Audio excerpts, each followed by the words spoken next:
ED red पर प्रशांत किशोर का बड़ा बयान, कहा दिक्कत इस बात से नहीं है कि अरविंद केजरीवाल, ममता बनर्जी या लालू जी पर रेड पड़ी। जनता को चिंता इस बात से है, वही व्यक्ति जब सत्ताधारी दल के साथ जुड़ता है तो नहीं होता रेड।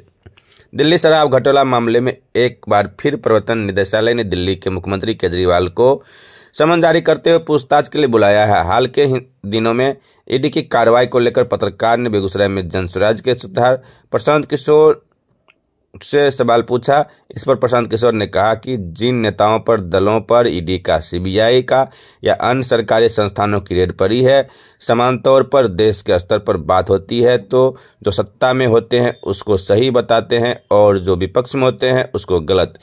मेरी अपनी समझ ये है कि जिन पर रेड पड़ी है ये उनकी जिम्मेदारी है कि वे बताएं कि ये सही है या गलत है। सामान्य जनता के नज़रिए से दिक्कत इस बात से नहीं कि अरविंद केजरीवाल पर रेड पड़ी, ममता बनर्जी की पार्टी पर रेड पड़ी या लालू जी पर, जिन्होंने गलती की है। अगर रेड पड़ रही है तो ठीक ही है।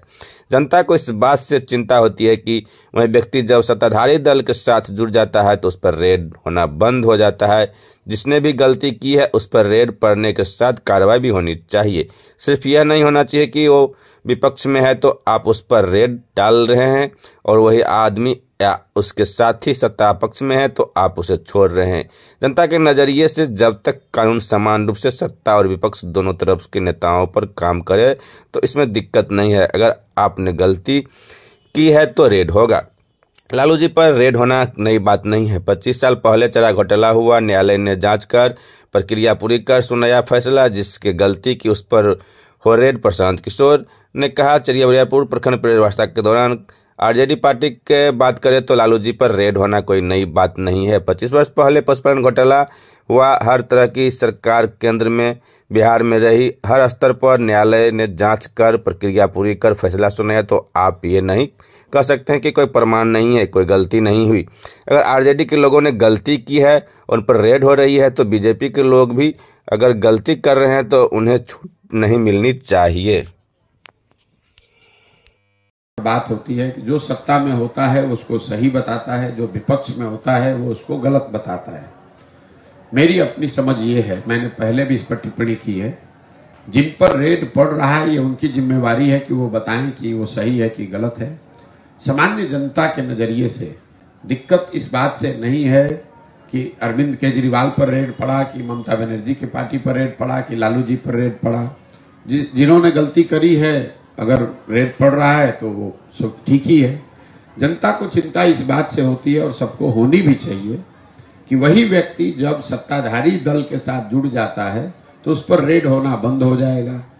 तो अगर जो जिसने भी गलती की है उस पर रेड पड़े, उस पर कार्रवाई होनी भी चाहिए, उससे कोई दिक्कत नहीं है।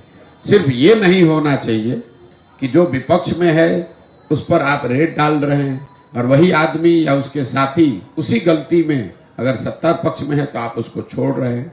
तो जनता के नजरिए से जब तक कानून समान रूप से सत्ता और विपक्ष दोनों साइड के नेताओं पर काम करे तो इसमें कोई दिक्कत नहीं है। अगर आप गलती किए हैं तो रेड होगा।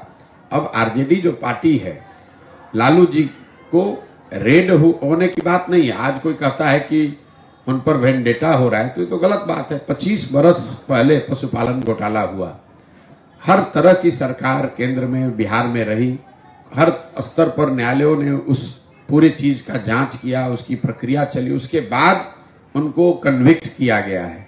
तो आप ये तो नहीं कह सकते हैं कि उसमें कोई प्रमाण नहीं है, कोई गलती नहीं हुई है। लेकिन मैं फिर से दोहरा रहा हूं कि अगर आरजेडी के लोगों ने गलती की है उन पर रेड हो